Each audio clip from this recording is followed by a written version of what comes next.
दुनिया के 7 अजूबों में शामिल ताजमहल न सिर्फ शाहजहां और मुमताज की प्रेम की निशानी है, बल्कि एक ऐसी इमारत है जो हर साल 65 लाख से भी ज्यादा पर्यटकों को अपनी ओर खींचती है। और यही वजह है कि ताजमहल भारत का सबसे ज्यादा घूमे जाने वाला पर्यटक स्थल है। देश विदेश से बुलाए गए 20,000 कारीगरों की कड़ी मेहनत से बने आगरा में स्थित इस मकबरे की दीवारों में 28 तरह के बेशकीमती रत्नों को जड़ा गया है, जो कि पूनम की रात में इस कदर चमकते हैं कि लोग इस इमारत को देखते रह जाते हैं। सन 1653 में बनाए गए इस खूबसूरत ताजमहल की कीमत आज के हिसाब से 53 अरब रुपए आकी जाती है।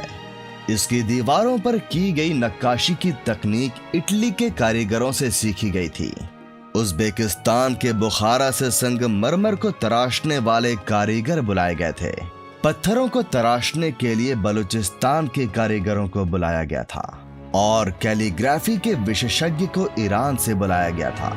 ताजमहल के साथ बहुत से रहस्य जुड़े हैं, जिनके बारे में जानकर आज भी लोग हैरान हो जाते हैं, जैसे कि इसके नीचे बने बंद कमरों का राज। नमस्कार दोस्तों, बहुत बहुत स्वागत है आपका मेरे चैनल में। और आज मैं आपको लेकर जाने वाला हूं दुनिया की सबसे नायाब इमारतों में से एक ताजमहल में, और इसके इतिहास, वास्तुकला और रहस्यों से जुड़ी सारी जानकारी आपको इस वीडियो में देने वाला हूं।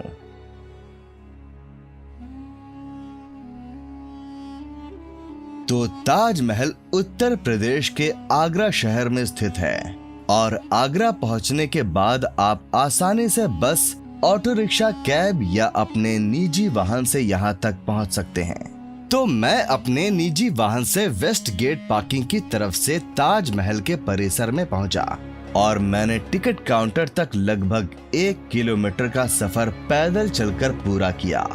आप चाहें तो 20 रुपए प्रति व्यक्ति का टिकट लेकर इलेक्ट्रिक कार्ड से भी टिकट काउंटर तक पहुंच सकते हैं। मैं बताना चाहूंगा कि ताजमहल में प्रवेश करने का टिकट अगर काउंटर से लिया जाए तो 50 रुपए का है, और अगर ऑनलाइन बुक किया जाए तो 45 रुपए का है। और आपके पास कुछ सामान वगैरह है तो यहाँ फ्री लॉकर की सुविधा भी उपलब्ध है। तो आइए अंदर चलते हैं और इस बेमिसाल इमारत के बारे में विस्तार से जानते हैं। ये दरवाजा जिससे हम अंदर प्रवेश कर रहे हैं, इसको कहा जाता है वेस्ट गेट, यानी कि पश्चिमी दरवाजा। और यही वो गेट है जिससे शाहजहां ताजमहल के परिसर में प्रवेश किया करते थे। ये जो जगह आप देख रहे हैं, यहाँ शाहजहां के समय में मीना बाजार लगाया जाता था। और खास बात ये है कि इस बाजार की दुकानों को केवल महिलाएं ही चलाया करती थीं। 20-25 साल पहले तक भी यहाँ बाजार लगा करता था, लेकिन सरकार ने इसको स्थायी रूप से बंद कर दिया। उस जमाने में यहाँ आगरे का घाघरा चोली, चूड़ियां, संगमरमर और अलग अलग तरह के पत्थरों से बनाए गए सामान वगैरह मिला करते थे। इस जगह को ताजमहल का 4 गेट एरिया बोला जाता है, यानी कि यहाँ से ताजमहल के मुख्य परिसर के बाहर स्थित चारों दरवाजे और गार्डन देखे जा सकते हैं। पहला दरवाजा है वेस्ट गेट, जिससे हम अंदर आए हैं। दूसरा दरवाजा है यहाँ से दाईं ओर में बना साउथ गेट।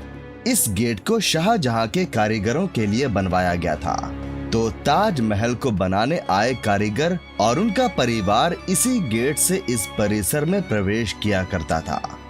आज भी इस गेट के पीछे की तरफ कॉलोनी बनी हुई है, जहां लोग कई पीढ़ियों से रहते आ रहे हैं। तीसरा दरवाजा है यहाँ से सीधी दिशा में बना ईस्ट गेट, जिसको वीआईपी गेट के नाम से भी जाना जाता है। शाहजहां के जो भी खास लोग हुआ करते थे, वो इसी ईस्ट गेट से अंदर प्रवेश किया करते थे। और खास बात ये है कि आज भी जब भी कोई वीआईपी ताजमहल घूमने आते हैं, तो वो इसी गेट से अपनी गाड़ी अंदर लेकर आते हैं। चौथा दरवाजा है मुख्य परिसर में प्रवेश करने के लिए बनाया गया बाईं ओर में स्थित ये रॉयल गेट। यानी कि शाही दरवाजा। इस शाही दरवाजे के ऊपर आप देखेंगे कि सफेद रंग के 11 गुंबद बने हैं। ठीक ऐसे ही गुंबद आपको इसके अंदर की तरफ भी दिखाई देंगे। ताजमहल को बनने में कुल मिलाकर 22 साल लगे थे, इसीलिए यहाँ कुल मिलाकर ये 22 गुंबद बनाए गए थे। 2019 में किए गए एक सर्वे के अनुसार ताजमहल भारत में सबसे ज्यादा घूमे जाने वाली इमारत है, जिसको देखने के लिए हर साल देश विदेश से 65 लाख से भी ज्यादा लोग आते हैं। यही नहीं, बल्कि ताजमहल दुनिया की 8वीं सबसे ज्यादा घूमे जाने वाली इमारत है। ताजमहल की सबसे ज्यादा लोकप्रियता इसके निर्माण से जुड़ी प्रेम कहानी की वजह से है। शाहजहां ने अपनी बेगम मुमताज महल की याद में इस इमारत को बनवाया था। मुमताज का असली नाम अर्जुमंद बानो बेगम था और शाहजहां ने उन्हें मुमताज महल नाम दिया, जिसका मतलब होता है महल का सबसे अनमोल रत्न। महज 38 साल की उम्र में अपने 14वीं संतान को जन्म देते वक्त मुमताज की बुरहानपुर में मृत्यु हो गई। अपनी प्रिय बेगम की मृत्यु की खबर सुनते ही बादशाह ऐसे दुखी हुए जैसे उनकी जिंदगी ही तबाह हो गई, और कुछ समय बाद बादशाह ने उनकी याद में ताजमहल बनवाने का फरमान जारी किया। ताजमहल का नक्शा पर्सिया के जाने माने आर्किटेक्ट उस्ताद अहमद लाहौरी ने 37 लोगों की टीम के साथ मिलकर तैयार किया था। ये वास्तुकार दुनिया के अलग अलग कोनों से बुलाए गए थे। आपकी जानकारी के लिए मैं बता देता हूँ कि ताजमहल की तरह ही दिल्ली के लाल किले के आर्किटेक्ट भी उस्ताद अहमद लाहौरी ही थे। ताजमहल का डिजाइन दिल्ली में स्थित हुमायूं के मकबरे से प्रेरित नजर आता है। हुमायूं शाहजहां के परदादा थे और उनका मकबरा हिंदुस्तान में आगे बनने वाली कई मुगल इमारतों के लिए प्रेरणा बना। यहाँ चारों तरफ में जो आप लाल पत्थर से बने कमरे देख रहे हैं, ये कुल मिलाकर 210 कमरे हैं, जो कि खास तौर पर ताजमहल को बनाने आए कारीगरों के विश्राम गृह के रूप में बनाए गए थे। तो ये सारे कमरे उसी समय के हैं, और जब भी कारीगर काम करके थक जाते थे तो यहाँ खाना खाकर 2-4 घंटे आराम करते थे और फिर दोबारा काम पर लग जाते थे। तो शाही दरवाजे से ताजमहल 300 मीटर दूर है। ये जो आपको बीच में लाइन दिखाई दे रही है, अगर आप इस लाइन को फॉलो करते हुए ताजमहल की तरफ जाएंगे तो आपको ऐसा महसूस होगा कि ताजमहल दूर जा रहा है, जिसको नजरों का धोखा या ऑप्टिकल इल्यूजन भी कहा जाता है। ताजमहल की कीमत तय करने में समय के अंतराल से काफी फर्क आ गया है। फिर भी ऐसा अनुमान लगाया जाता है कि आज इसकी कीमत 53 अरब रुपयों की है। यहाँ आपको 2 तरफ में बनी ये लाल बिल्डिंग दिखाई देगी, जिनको ड्रम हाउस के नाम से जाना जाता है। तो शाहजहां जब भी ताजमहल के अंदर प्रवेश करते थे तो उनके स्वागत के लिए इन ड्रम हाउस में नगाड़े बजाए जाते थे। ऐसा कहा जाता है कि शाहजहां ने ताजमहल बनाने वाले मजदूरों के हाथ कटवा दिए थे, लेकिन इस बात का कोई प्रमाण मौजूद नहीं है। और बहुत से इतिहासकारों का मानना है कि शाहजहां ने मजदूरों और कारीगरों की जिंदगी भर की पगार देकर उनसे करारनामा लिखवाया था कि वो ऐसी कोई दूसरी इमारत नहीं बनाएंगे। ये जो सफेद संगमरमर से बना टैंक आप देख रहे हैं, इसको बादशाही टैंक के नाम से जाना जाता है।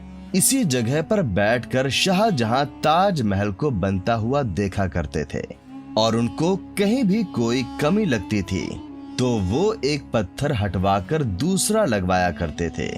मैं बताना चाहूंगा कि ताजमहल को बनाने के लिए जिस सफेद संगमरमर का इस्तेमाल किया गया है, उसको राजस्थान के मकराना से लाया गया था, और यहाँ जितना भी रेड सैंडस्टोन यानी कि लाल बलुआ पत्थर लगा हुआ है, इसको फतेहपुर सीकरी से लाया गया था।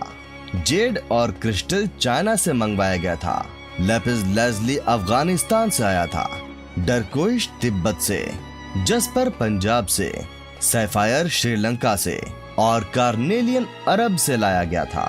कुल मिलाकर ऐसे ही 28 किस्म के बेशकीमती रत्नों को सफेद संगमरमर में जड़ा गया था।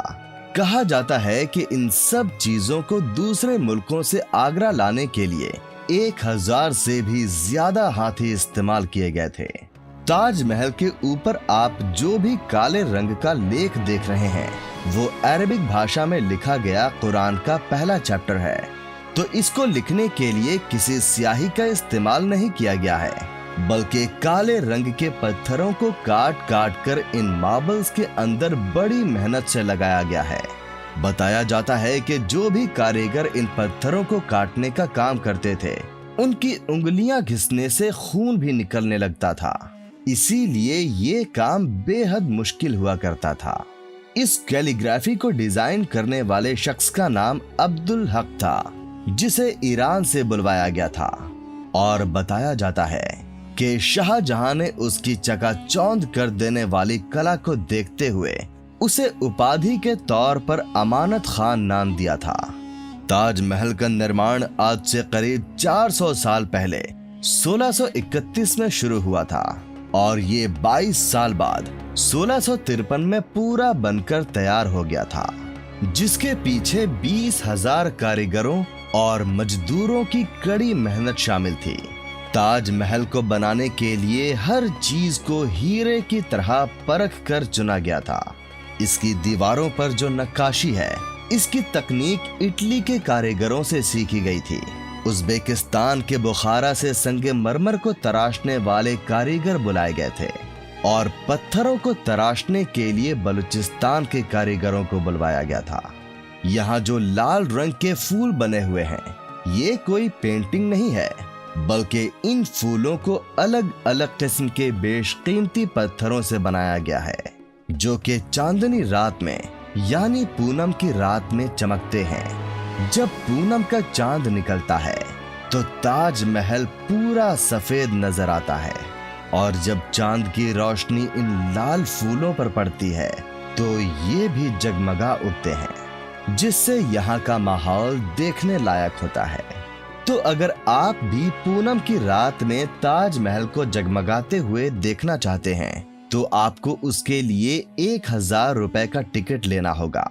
एक खास बात यह है कि इस टिकट को लेने के बाद आपको ताजमहल को देखने के लिए केवल 30 मिनट का समय मिलता है और आप शाही दरवाजे के पास खड़े होकर दूर से ही ताजमहल के दीदार कर सकते हैं। ताजमहल से जुड़ी एक खास बात यह भी है कि दूसरे विश्व युद्ध के दौरान सरकार ने मुख्य मकबरे के चारों ओर बांस का घेरा बनाकर सुरक्षा कवच तैयार कराया था, जिससे कि हवाई जहाजों को भ्रमित किया जा सके और ये खास घेरा जर्मन और जापानी हवाई हमलों से सुरक्षा प्रदान कर पाए। 1965 और 1971 के भारत पाकिस्तान युद्ध के समय भी यही किया गया था। ताजमहल के दोनों ही तरफ में आपको लाल पत्थर की एक एक इमारत दिखाई देगी। बाईं ओर वाली इमारत मस्जिद है, जहां पर हर शुक्रवार के दिन हमारे मुस्लिम भाई नमाज अदा करने के लिए आते हैं और उस दिन ताजमहल को पर्यटकों के लिए बंद करके रखा जाता है, लेकिन मुसलमानों के लिए इसको 2 घंटे के लिए खोला जाता है। दाईं ओर में जो लाल पत्थर की इमारत आप देख रहे हैं वो शाहजहां के समय का मेहमान खाना यानी कि गेस्ट हाउस हुआ करता था।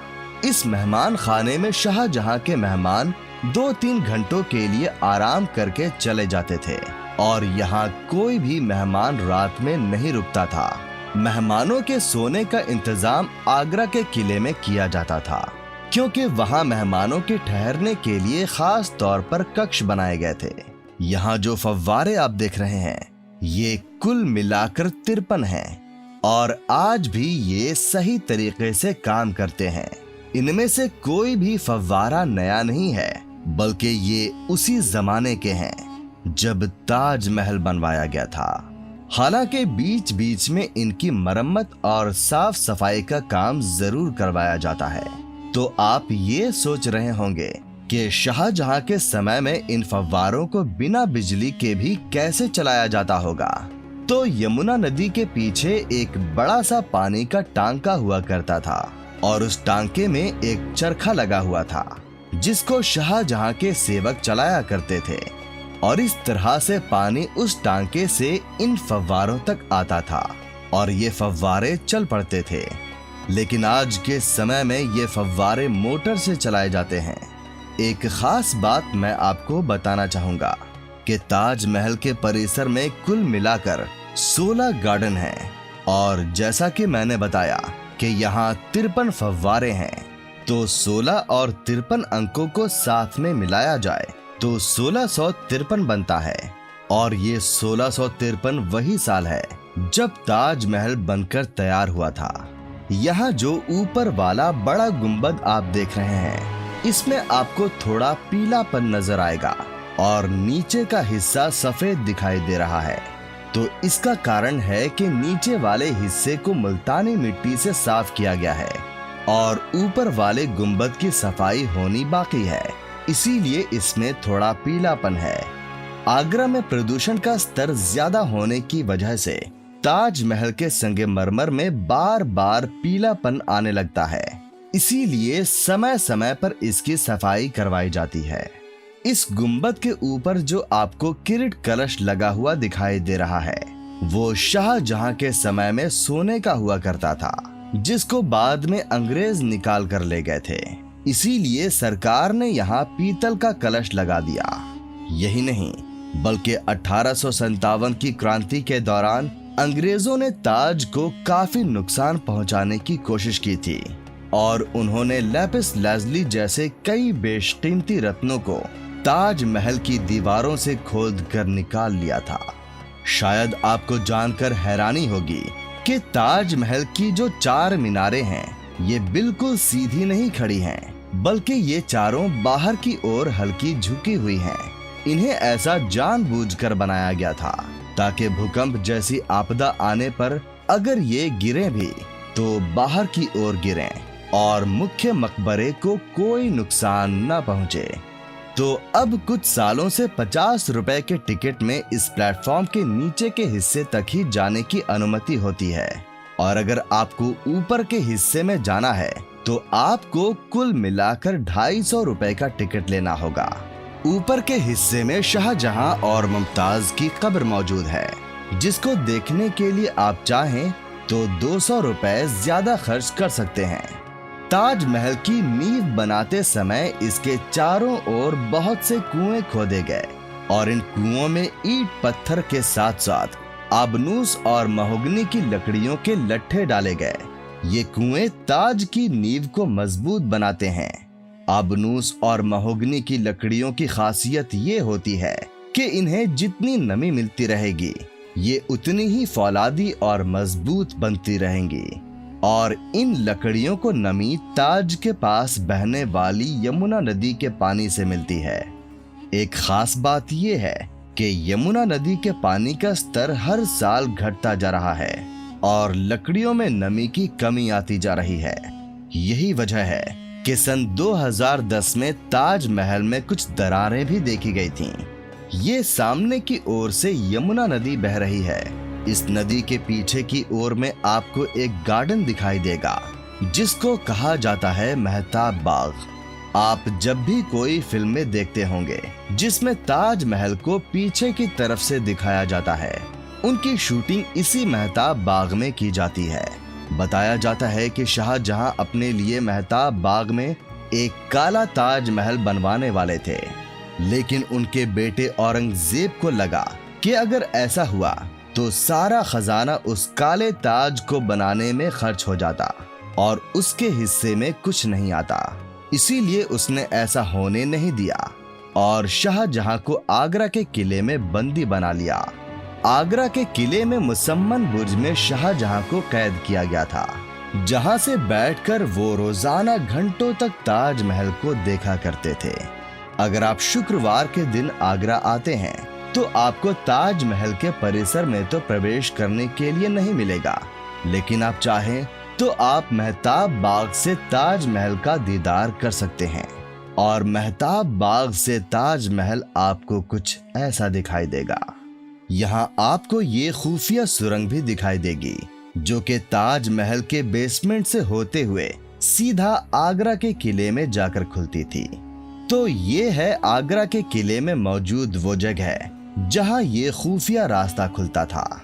बताया जाता है कि शाहजहां की मृत्यु के बाद उनकी बेटियां रोशन आरा और जहां आरा उनके शव को इसी खुफिया रास्ते से ताजमहल तक ले गई थीं। ताजमहल के नीचे 22 ऐसे कमरे भी मौजूद हैं जो आज तक भी राज बने हुए हैं। इन कमरों में क्या है ये हर कोई जानना चाहता है, लेकिन ये कई दशकों से ऐसे ही बंद पड़े हैं। आइए अब हम ऊपर के हिस्से में चलते हैं। तो जैसा कि मैंने आपको बताया था कि यहाँ तरह तरह के जेमस्टोन लगाकर फूल बनाए गए हैं जो कि चांदनी रात में चमकते हैं। देखने में भले ही ये कांच जैसे लगते हैं, लेकिन ये सभी जेमस्टोन्स हैं जो कि पूनम की रात में चमकते हैं। यहाँ जितने भी जेमस्टोन्स लगाए गए हैं ये भारत के नहीं बल्कि दूसरे मुल्कों से लाए गए थे। तो हर स्टोन को काट काट कर बड़ी बारीकी से मार्बल के अंदर फिट किया गया था। और ताज्जुब की बात यह है कि आज भी ये काम आगरा में किया जाता है। यहाँ जो हरा पत्थर आप देख रहे हैं ये है एमरल्ड यानी कि पन्ना, जिसको अंगूठियों में भी लगाया जाता है। जो लाल रंग का पत्थर है उसको कहा जाता है कोरल यानी कि मूंगा, और इसको भी अंगूठियों में पहना जाता है। और दूसरा जो लाल पत्थर है उसको कहा जाता है ऑनिक्स यानी कि हकीक, जो कि ट्रांसपेरेंट होता है और इसके ऊपर रोशनी पड़ने से ये चांदनी रात में चमकता है। यहाँ दीवारों पर आप देखेंगे कि अरबी भाषा में कुरान पाक के पहले चैप्टर की आयतें लिखी हुई हैं। तो ये है ताजमहल का मुख्य मकबरा, जिसके अंदर शाहजहां और उनकी बेगम मुमताज महल की कब्र मौजूद है। तो ये सामने वाली कब्र मुमताज की है और बाईं ओर वाली कब्र शाहजहां की है, लेकिन ये उनकी असली कब्रें नहीं हैं, बल्कि इन कब्रों को केवल पर्यटकों को दिखाने के लिए बनाया गया है। उनकी असली कब्रें इसी के नीचे बने भूमिगत कमरे के अंदर यानी कि बेसमेंट में मौजूद है, जिसको सरकार ने स्थायी रूप से बंद करके रखा है। बताया जाता है कि सन 1989 में भारतीय लेखक P.N. ओक ने एक किताब लिखी थी जिसका नाम था ताजमहल द ट्रू स्टोरी। इस किताब में उन्होंने कई तर्कों के साथ ये दावा किया था कि ताजमहल मकबरा बनने से पहले एक शिव मंदिर था और इसका नाम तेजो महालय हुआ करता था। सन 2000 में P.N. ओक ने अपनी बात को सिद्ध करने के लिए ताज की साइट को खोदने के लिए सुप्रीम कोर्ट को अर्जी दी थी, जिसे सुप्रीम कोर्ट ने रद्द कर दिया था। आर्कियोलॉजिकल सर्वे ऑफ इंडिया के मुताबिक ताजमहल कभी एक शिव मंदिर था और इसका नाम तेजो महालय हुआ करता था। इस बात के कोई पुख्ता सबूत नहीं है, बल्कि शाहजहां ने ताज को बनवाया था, इसके प्रमाण ही इतिहास के पन्नों में मिलते हैं। तो ये था आगरा में स्थित ताजमहल से जुड़ा रोचक इतिहास और तथ्य। अगर आप चाहते हैं कि मैं किसी खास इमारत का वीडियो आपके लिए बनाऊं, तो उस जगह का नाम नीचे कमेंट करके जरूर बताइएगा। अगर आपको मेरा ये वीडियो पसंद आया हो तो लाइक और शेयर जरूर कीजिएगा, और अगर आप मेरे चैनल पर नए हैं तो इसको सब्सक्राइब करना मत भूलिएगा। आपका बहुत बहुत धन्यवाद। आपका दिन शुभ रहे।